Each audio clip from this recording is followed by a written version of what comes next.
Jake Morrison stood in the great crystal hall of the Galactic Council, watching alien delegates from dozens of worlds take their seats. The human ambassador had been coming here for 3 years now, and he still felt small among these ancient civilizations. Some of these species had been traveling between stars when humans were still learning to make fire. The Zephyrian delegate, High Counselor Vexithera, moved to the center podium with fluid grace. Her blue skin shimmered under the hall's bright lights, and her forearms gestured elegantly as she spoke. Jake had learned to trust her over the years. She had helped Earth join the Council and had guided humanity through many difficult negotiations. Today we discuss the Integration Protection Act, Vexithera announced. Her voice carried easily through the vast chamber. This will help our newest members adjust to galactic society with proper guidance and support. Jake pulled up the document on his translation device. The text was thick with legal terms that made his head spin, but this was normal for Council documents. Everything here was complicated, written in ways that covered every possible situation across hundreds of different worlds and species. The act seemed reasonable on the surface. It would give younger civilizations like humanity extra protection and support. There would be advisors to help with trade deals. There would be peacekeeping forces to protect human colonies from space pirates and hostile aliens. There would be technology-sharing programs to help Earth catch up faster. Other delegates were already speaking in favor of the act. The spider-like arachnid representative clicked approval. The gaseous nebula beings hummed in harmony. Even the warlike Krugan Empire's delegate nodded agreement. Jake felt relieved. It was good to see so many species wanting to help humanity. The vote is called, announced the council speaker, an ancient creature that looked like a living tree. All in favor? Lights flashed green throughout the chamber. Jake was about to add Earth's vote when something in the document caught his eye.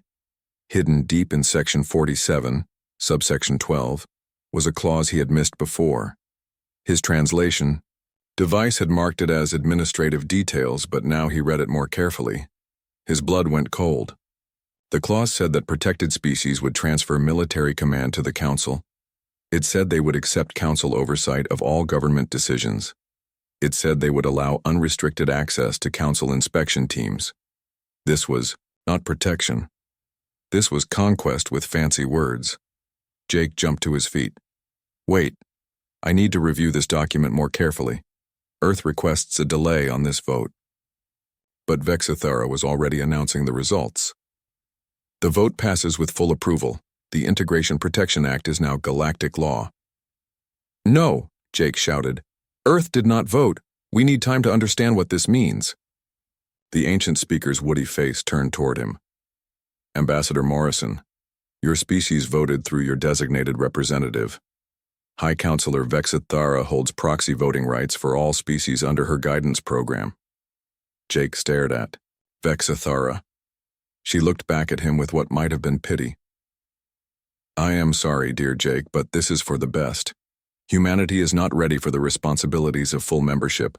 You will thank us in time. The chamber began to empty as delegates filed out, chatting casually about their next meetings. For them, this was just another piece of routine business. For Jake, it was the end of human freedom. 3 days later, Captain Lisa Kane stood on the bridge of the UES Defiant, Earth's most advanced warship. She watched through the view screen as alien vessels approached Earth's moon. They were massive ships, each one larger than Earth's entire defense fleet. Their hulls were smooth and white, marked with the Council's symbol of peace. Captain, her communications officer called out, "We're receiving a transmission from the lead ship. Put it through." The face that appeared on the screen was Zephyrian but not Vexithera. This was a military commander, judging by the metal decorations woven into his blue skin. Captain Kane, I am Fleet Commander Zalthan of the Council Peacekeeping Force. Under the new Integration Protection Act, your fleet is ordered to power down weapons and allow our vessels to establish monitoring stations throughout human space. Lisa felt her jaw clench. I have received no such orders from Earth Command. Check your communications, Captain. The orders were sent 1 hour ago. Lisa's aide handed her a data pad. The orders were there, signed by Earth's president and the Joint Chiefs. They were real. Earth was surrendering without a fight. But Lisa had been a soldier for 20 years. She knew what surrender looked like, and she knew what conquest looked like. This felt like conquest.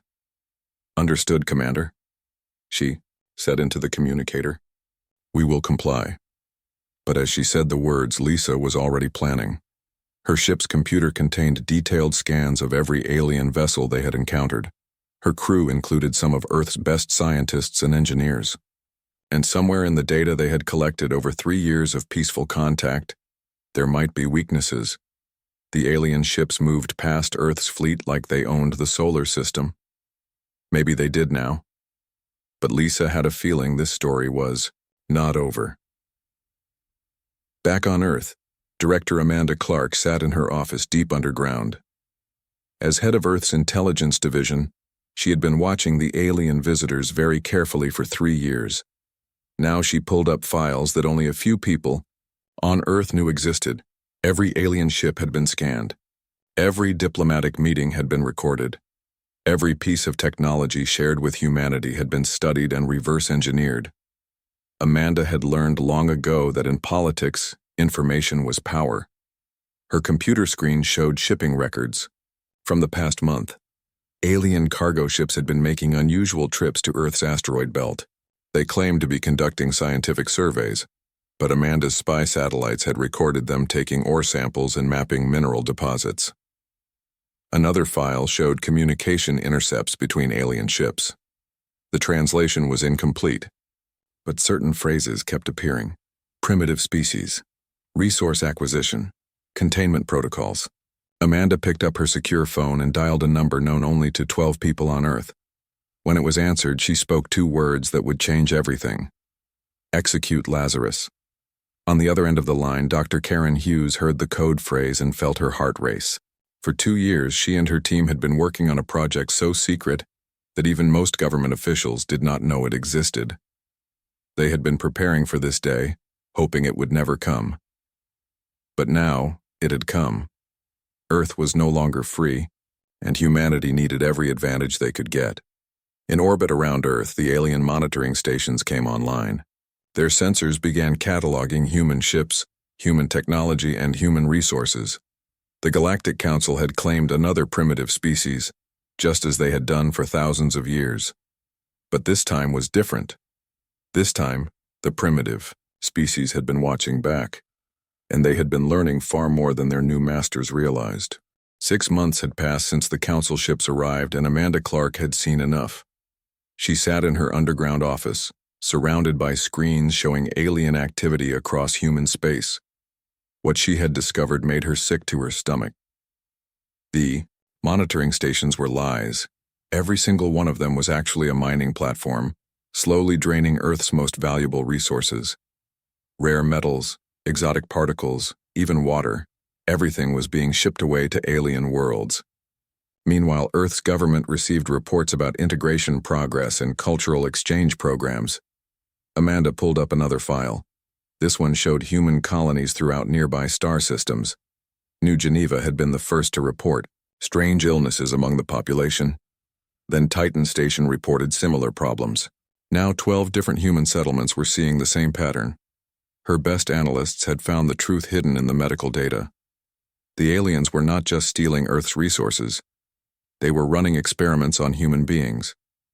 Blood samples, tissue samples, even brain scans, all taken during routine medical checkups that the Council claimed were for human safety. Amanda's secure phone buzzed. She picked it up without looking at the caller ID. "We have a problem," said Commander Ryan Parker's voice. Ryan led one of Earth's few remaining military units that operated in secret. Officially, his ships were listed as destroyed or decommissioned. Unofficially, they were humanity's hidden knife. "What kind of problem?" Amanda asked. "The kind that involves cargo ships full of people leaving New Geneva. The Council says it's a voluntary relocation program.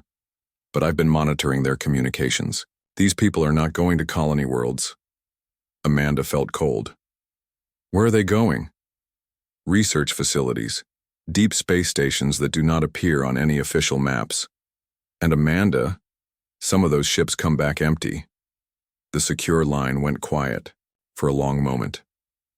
Both of them understood what that meant. The council was not just studying humanity. They were disposing of humans who had learned too much or were no longer useful. Amanda looked at her screens again. 3 years of alien contact. 3 years of what humanity thought was friendship and cooperation. It had all been a setup from the very beginning. Ryan, how many ships do you have ready? 15 that can fight. Maybe 20 if we count the ones held together with hope and spare parts. Why? Because I think we're about to go to war. Across the solar system, Dr. Kevin Walsh was making his own disturbing discoveries. As Earth's leading expert on alien biology, he had been given access to tissue samples from various council species. The official reason was to help human doctors treat alien visitors. The real reason was much more important.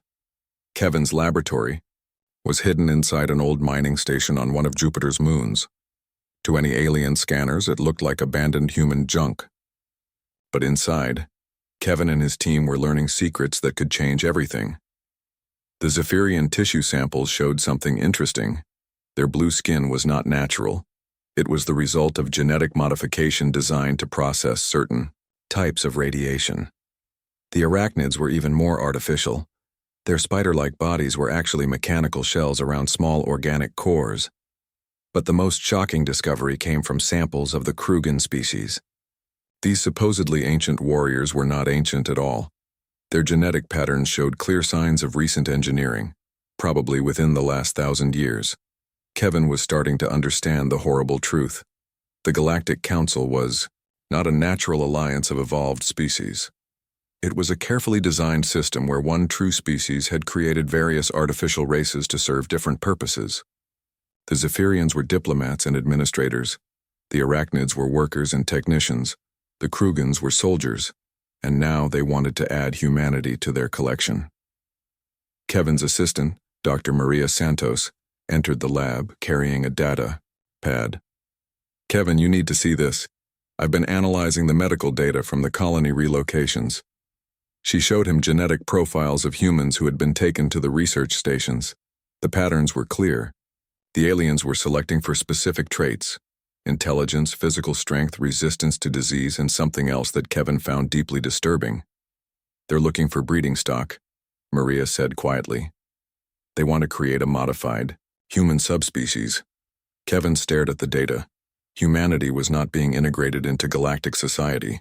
They were being harvested like livestock. Meanwhile, Jake Morrison was playing the most dangerous game of his life. As Earth's official ambassador, he still attended council meetings and pretended that everything was normal. But every day, he gathered intelligence that he passed along to the human resistance. Today's meeting was about trade agreements with 3 other junior species in the galaxy. Jake listened as High Counselor Vexithera explained how these species would benefit from council guidance and protection. But Jake had learned to read between the lines. When Vexithera talked about resource sharing, she meant theft. When she mentioned population management, she meant slavery. When she discussed technological advancement, she meant the complete replacement of native cultures with council-approved systems. After the meeting, Jake approached the delegate from the Meridian system. The Meridians looked almost human, except for their silver eyes and slightly pointed ears. Their representative, a woman named Kala Rin, had been very quiet during the meeting. Ambassador Rin, Jake said in the corridor outside the chamber, I was wondering if we could discuss some mutual concerns about the integration process.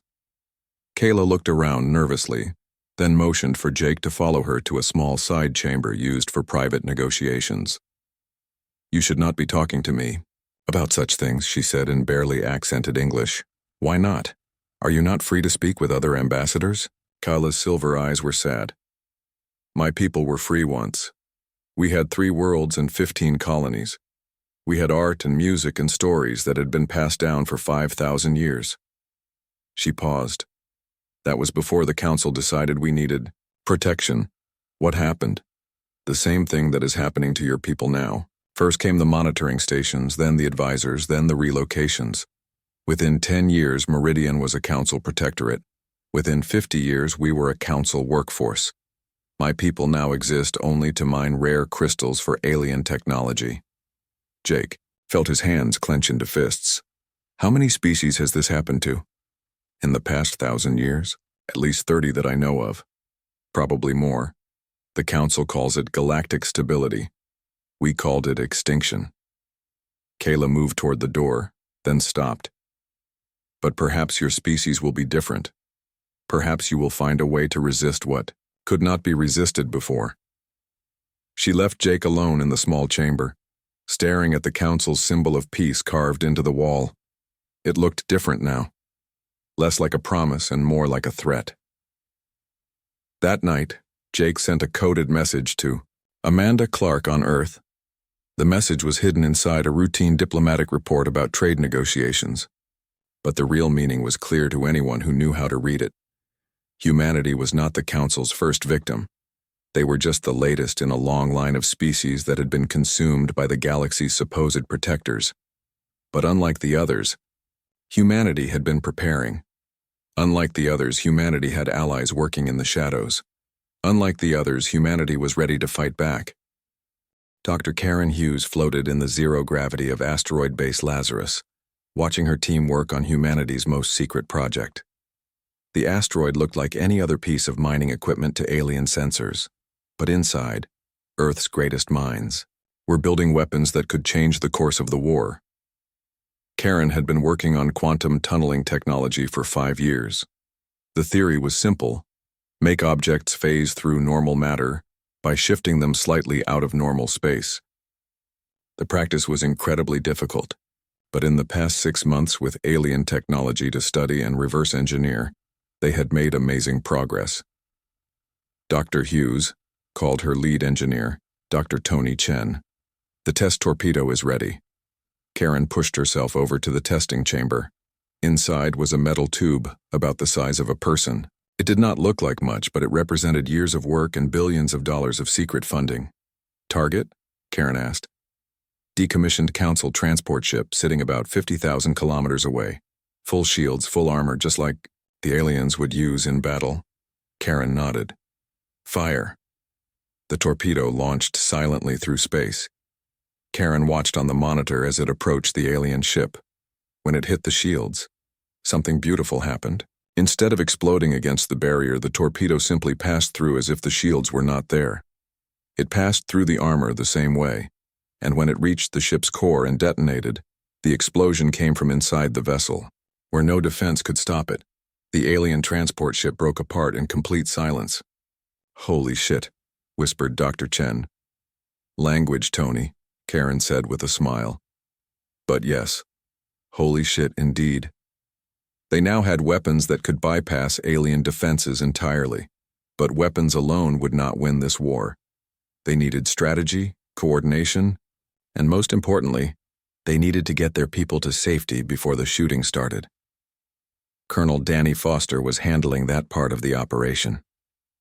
His job was to evacuate key personnel from human colonies before the aliens realized what was happening. It was dangerous work that required perfect timing and absolute secrecy.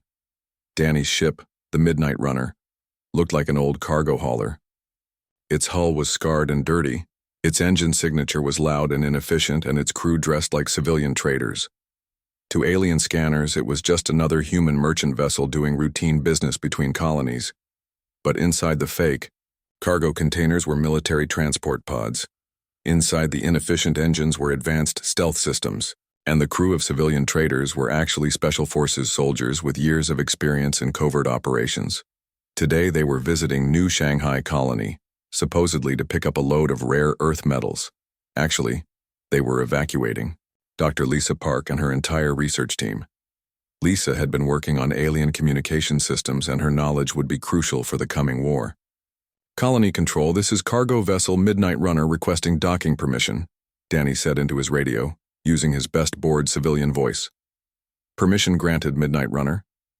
Dock 7 is available. Danny's ship settled onto the landing pad with a loud clang and a shower of sparks. Perfect. Nothing suspicious about a ship that barely held together.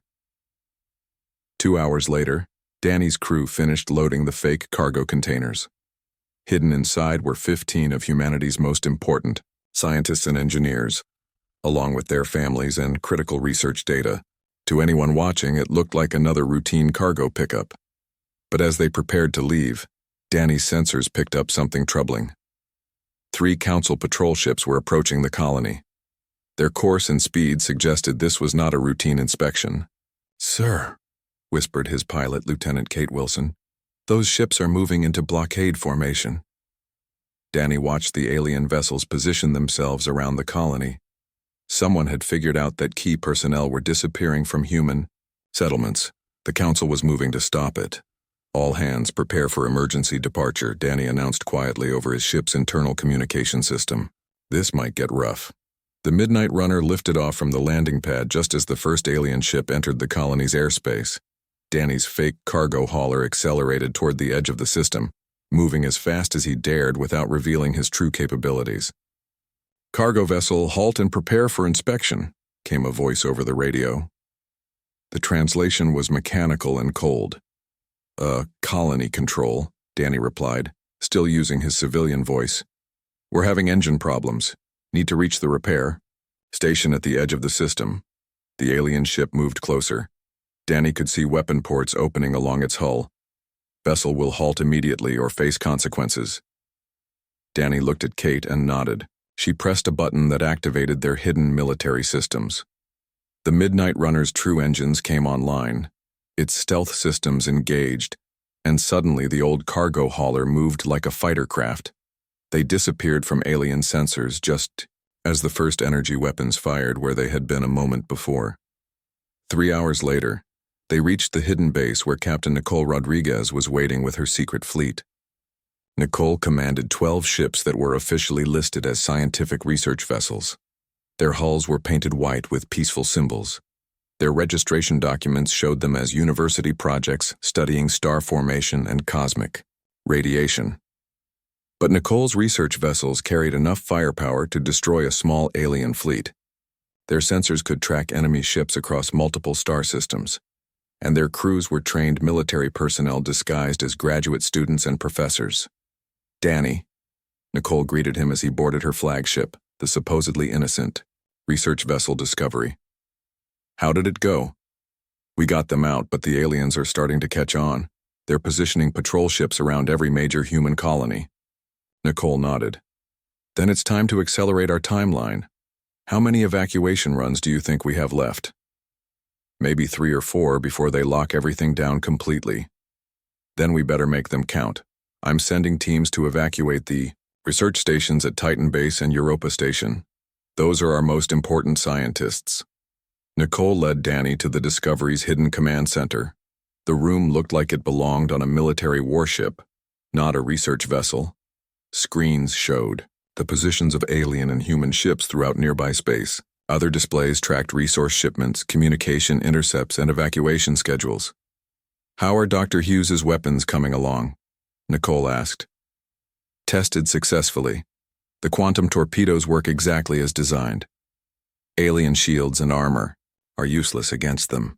"Good. Because Admiral Thompson is ready to give the final authorization." Admiral Bill Thompson was coordinating Earth's military response from a command center buried 2 miles beneath the Rocky Mountains. Officially, he had retired from military service 2 years ago. Officially, he was consulting for private aerospace companies. Officially, he had no authority to command military operations. Unofficially, he was the only person on Earth with the security clearance and strategic knowledge needed to coordinate humanity's resistance. The President knew about his role. The Joint Chiefs knew about his role. But as far as alien intelligence was concerned, Bill Thompson was just another retired officer growing vegetables in his backyard. Bill stood in front of a massive display showing the current tactical situation. Red dots marked alien positions throughout human space. Blue dots showed known human forces.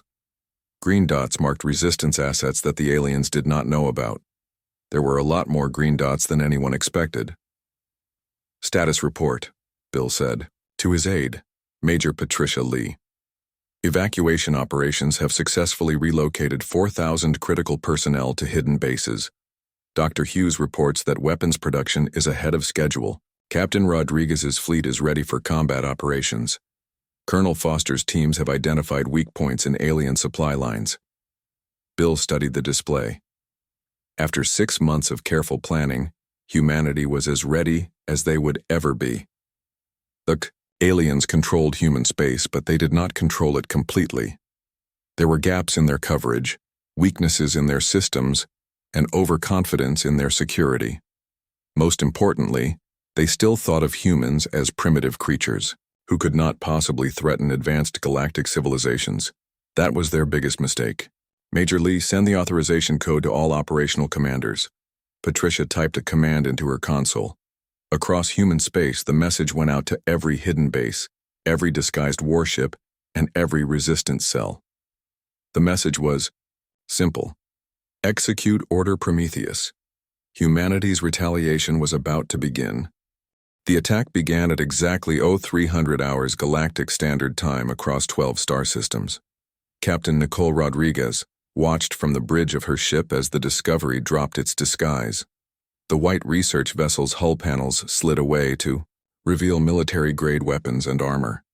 Her fake crew of university students became a team of experienced naval officers in seconds. All ships, this is Rodriguez. Begin Phase 1. Around her, 11 other research vessels transformed the same way. The aliens had been watching these ships for months, dismissing them as harmless scientific expeditions. Now they were facing a hidden battle fleet that had been studying alien weaknesses while pretending to study stars. The first target was the alien monitoring station orbiting Earth's moon. It was a massive structure, bigger than any human space station, bristling with sensors and communication equipment. The aliens thought it was perfectly safe, protected by shields that could stop any human weapon. They were wrong. Dr. Karen Hughes's quantum torpedoes hit the station from 12 different angles. The weapons phased through the alien shields like they were made of air.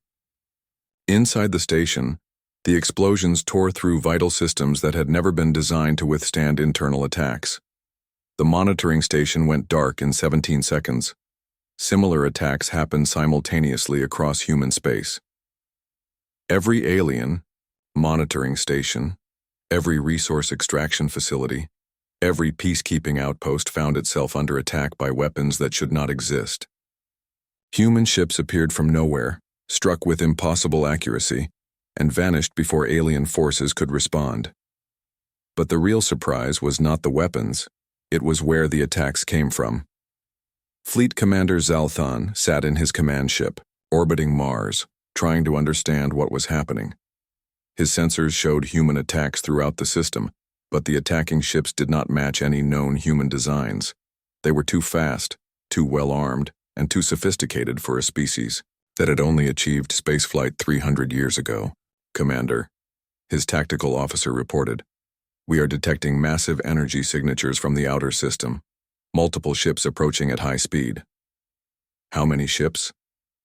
"Sensors show." "Commander, this cannot be correct. Sensors show over 200 vessels." Zalthan stared at his display. 200 ships was more than Earth's entire known fleet. Where had they come from?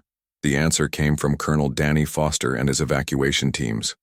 For months, they had been more than just rescue operations. Every time they visited a human colony, they also visited the supposedly abandoned mining stations and research outposts in nearby systems. Each visit left behind hidden supply caches, communication relays, and most importantly, disguised warships. Humanity had not been building their secret fleet on Earth where alien sensors could detect it. They had been building it in the empty spaces between stars, in old mining systems that aliens thought were worthless, in the forgotten corners of space where no one bothered to look. Now that fleet was coming home. The alien commander's situation got worse when his communication officer reported a new problem. "Sir, we are losing contact with stations throughout the sector. Communication relays are going offline." This was Dr. Kevin Walsh's contribution to the battle. His study of alien biology had revealed something crucial. All council species used quantum-entangled communication systems that depended on biological components. Kevin's team had developed a virus not for living creatures but for the organic parts of alien technology. Every message sent through Council communication networks now carried a data virus that slowly destroyed the biological computers needed for quantum communication. The aliens were not just losing the battle, they were losing the ability to coordinate their response. Admiral Bill Thompson watched the battle unfold from his underground command center. Status reports flowed in from across human space. Every major alien installation was under attack. Every human colony was being liberated, and so far not a single human civilian had been hurt. "Admiral," Major Patricia Lee called out, "we are receiving a transmission from the Galactic Council. High Counselor Vex Ithara wants to negotiate." Bill smiled grimly. "Tell her she can negotiate with Ambassador Morrison. He's still at the Council chambers, isn't he?" "Yes, sir. But Admiral, she's threatening to bring in the full Council fleet, over 1,000 ships. Let her try." "Has Dr. Hughes activated the quantum mines yet?" Patricia checked her console. "Quantum mine network is active and awaiting orders." For 6 months, human ships had been secretly placing quantum mines throughout the major hyperspace routes leading to Earth. The mines were invisible to alien sensors and completely undetectable until they activated. Any alien fleet trying to reach human space would find itself trapped in a maze of weapons that could appear anywhere and strike from any direction. But the mines were only part of humanity's defensive strategy. The real trap was much more sophisticated. Captain. Lisa Kane had spent months studying captured alien ships, learning how their navigation systems worked. She discovered that Council fleets used a central navigation beacon to coordinate their jumps through hyperspace. All she had to do was hack that beacon and feed it false information. Any alien fleet trying to reach Earth would end up scattered across empty space, lost and confused, while human forces picked them off one by one. The battle raged for 6 hours. When it was over, every alien military presence in human space had been destroyed or captured. The mighty Council peacekeeping forces had been reduced to scattered survivors hiding in the outer reaches of the solar system. But the most important victory was not military. It was the message that Jake Morrison delivered to the Galactic Council. Jake stood in the great crystal chamber where this had all started, but everything was different now. The alien delegates who had once ignored him now watched him with fear and respect. The communication screens around the chamber showed the destruction of their fleets and the liberation of human colonies. High Counselor Vex Ithara sat in her chair, her blue skin pale with shock. "Ambassador Morrison, surely we can reach some arrangement. This violence is unnecessary." "Violence?" Jake asked calmly. "You mean like the violence you used against 30 other species over the past 1,000 years? Like the experiments you were running on human civilians? Like the plans we found to sterilize human colonies?" The chamber fell silent. Jake had their attention now. "We know what you are," Jake continued. "We know about the genetic modifications. We know about the artificial species you created to serve your empire. We know about the real rulers hiding behind their puppet races." Jake activated a holographic display that showed genetic analysis of all the major Council species. The data was undeniable. They were all artificial creations, designed and built by a single master race that remained hidden. "We also know about your previous victims," Jake said. "The Meridians, the Tau Cetans, the Vegan colonies, and dozens of others. Species that trusted you, joined your council, and were consumed." Another display showed historical records that human intelligence had pieced together. 1,000 years of conquest disguised as protection. 1,000 years of species being bred into slavery and extinction. "But here's what you don't know about humans," Jake said, his voice growing stronger. "We remember our friends, and we remember our enemies." The screens around the chamber now showed something that made several alien delegates gasp in shock. Human ships were approaching the homeworlds of every species that had been destroyed by the Council. Not to attack them, but to make contact with the survivors. "You thought you had wiped out the species that opposed you," Jake explained. "But some survived in hidden colonies, forgotten outposts, refugee settlements. We found them, we contacted them, and we offered them something you never did. What? Vexthara whispered. Jake smiled. Hope. The final screen showed the truth that would change everything. Humanity had not just won a military victory. They had organized the galaxy's first real resistance movement. Dozens of supposedly extinct species were returning to reclaim their worlds. The Council's empire of artificial races was facing a rebellion, led by the primitives they had tried to destroy. The age of the Galactic Council is over, Jake announced. The age of the Free Species Alliance begins now. The chamber erupted in chaos as alien delegates realized that their 1,000-year empire was collapsing around them. But Jake Morrison just stood calmly at the center of it all, representing a species that had been underestimated for the last time. The great crystal chamber of the Galactic Council had never been so quiet. 3 months had passed since humanity's retaliation began, and the silence was deafening. Where once hundreds of alien delegates had chatted confidently about managing primitive species, now only a few dozen remained speaking in hushed whispers about survival. High Counselor Vexthara sat in her chair, staring at the tactical displays that surrounded the chamber. The news got worse every day. The Human Free Species Alliance now controlled over 40 star systems. 7 Council member worlds had declared independence and joined the humans. The Krugan Empire, once the Council's most reliable military force, had suffered a complete mutiny when their soldiers learned they were artificial creations designed for slavery. Jake Morrison entered the chamber with a confidence that would have been impossible 6 months ago. He wore the simple blue uniform of Earth's diplomatic service, but everyone in the room knew he now represented the most powerful military alliance in the galaxy. Behind him walked representatives of 12 species that the Council had thought extinct. The Meridian delegate Kayla Rin carried herself with the pride of a people reborn. The Tau Cetan ambassador wore traditional robes that had not been seen in public for 300 years. Others came from species so thoroughly destroyed that the Council had forgotten their names. Counselors, Jake said as he reached the center podium, we are here to discuss terms. Vexthara tried to maintain her composure. Surely, Ambassador Morrison, there is room for negotiation. The Council has served galactic civilization for thousands of years. We can find a peaceful solution to this conflict. Jake activated a holographic display that showed the current military situation. Blue markers representing human and allied forces now outnumbered red Council positions by 10 to 1. More importantly, the blue forces were scattered throughout Council space while the red forces were trapped in an ever-shrinking area around the galactic core. The conflict is over, Jake said simply. Your military forces have been defeated. Your communication networks are down. Your supply lines have been cut. The only question now is whether this ends with your surrender or with your complete destruction. The chamber stirred uneasily.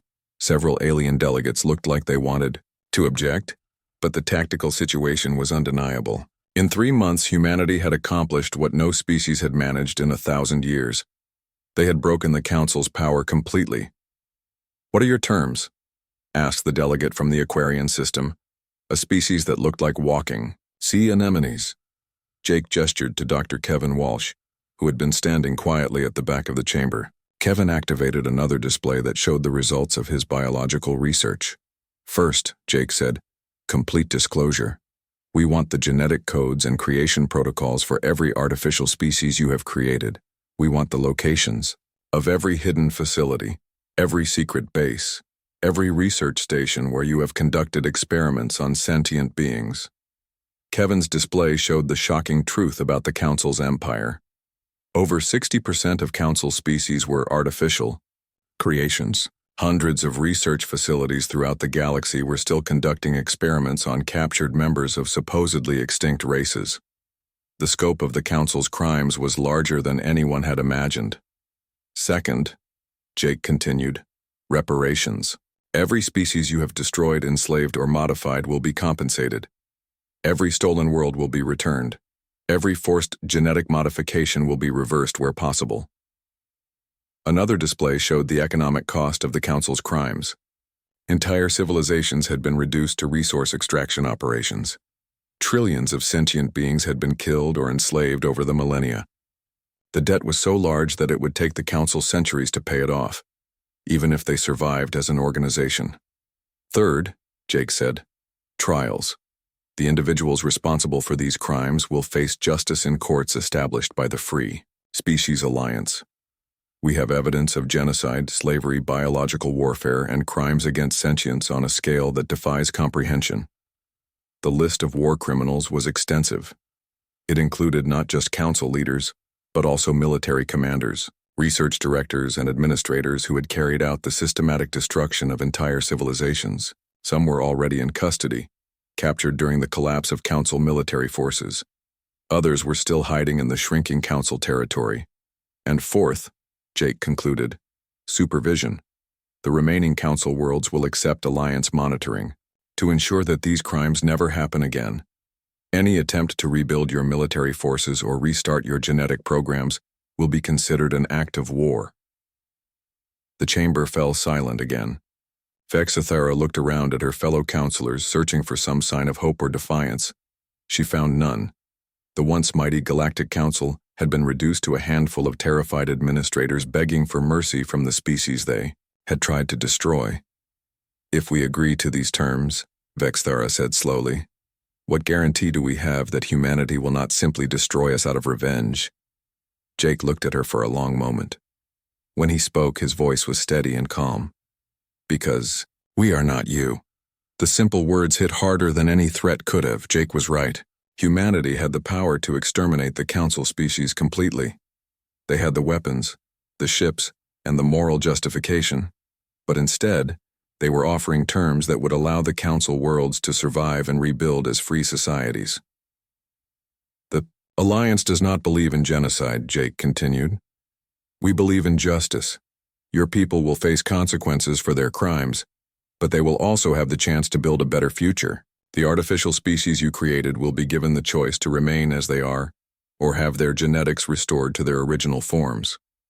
The survivors of species you thought extinct will reclaim their worlds, but they will not massacre the populations you forced to live there. Admiral Bill Thompson appeared on the chamber's main communication screen, broadcasting from the Alliance fleet flagship that now orbited the Council's capital world. I want to make something very clear, Bill said, his voice carrying the authority of absolute military victory. This is not a negotiation. These are the terms of your surrender. You can accept them and begin rebuilding your civilization along ethical lines, or you can reject them and face complete annihilation. The display behind Bill showed the Alliance fleet in orbit. Hundreds of ships, many of them carrying quantum weapons that could destroy entire planets.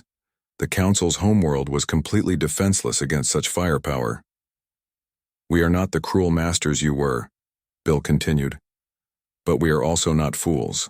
The galaxy will never again tolerate an organization like the Council. If you cannot accept supervision and reform, then you cannot be allowed to exist. Captain Nicole Rodriguez appeared on another screen, broadcasting from the bridge of her flagship as it patrolled the outer edges of Council space. All Council military forces have been given 24 hours to surrender, she announced. Any ship that refuses will be destroyed. Any facility that continues to conduct illegal experiments will be eliminated. Any attempt to evacuate war criminals will be stopped with lethal force. The message was clear. The Alliance had the Council completely surrounded and outgunned. There was no escape, no hope of military recovery, and no possibility of negotiating from a position of strength. High Counselor Vexithara looked around the chamber one last time. The great symbol of galactic unity that had decorated these walls for thousands of years now seemed like a mockery. The Council's empire of fear and genetic slavery was finished. We accept your terms, she said quietly. The chamber remained silent. After 1,000 years of domination, the Galactic Council's reign of terror had ended not with a great battle, but with a whispered surrender. Jake Morrison nodded. Very well. Alliance representatives will arrive within the week to begin the transition process. All Council military forces are ordered to stand down immediately. All research facilities are ordered to open their records for inspection. All political prisoners are to be released within 48 hours. As Jake and the other Alliance representatives left the chamber, the remaining Council delegates sat in stunned silence. Outside, they could see Alliance ships patrolling their skies. On their communication networks, they heard reports of liberated worlds celebrating their freedom. In their databases, they saw evidence of their own crimes being broadcast to every corner of the galaxy. The age of the Galactic Council was over. The age of the Free Species Alliance had begun, and at the center of it all was a species that the Council had dismissed as primitive and harmless. Humanity had not just won a war, they had fundamentally changed the balance of power in the galaxy. They had taken a universe ruled by fear and transformed it into something resembling hope. The galaxy would remember this lesson. Some species were meant to be free, and some species would do whatever it took to ensure that freedom survived. In the crystal chamber where it had all begun, the silence stretched on, but it was not the silence of defeat. It was the silence of a universe holding its breath, waiting to see what humanity would build from the ashes of the Council's empire. The answer would shape the future of every sentient being in the galaxy for generations to come.